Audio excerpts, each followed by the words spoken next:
Yo, what's up mga kadadi? So, yan. Ngayong araw may gagawin tayong kalokohan. Bakit ka tumatawa? Hindi, tuturuan natin mag-magic si Ate Shan at si Ate Kaykay habang kumakain kami ng fishball.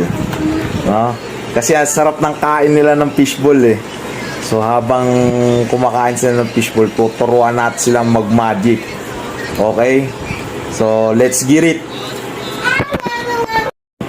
So ayan, nagbabalik tayo para dun sa magic natin. Nakikita nyo to, nakita ko to. Ginawa ni Idol Dwight Ramos at saka ng girlfriend niya si Ma'am Kim. So tuturuan natin mag-magic tong mga batang to. Lahat ng gagawin ko, gagayahin nyo ha. Pag sinipan ko yung papel, hihipan nyo ha.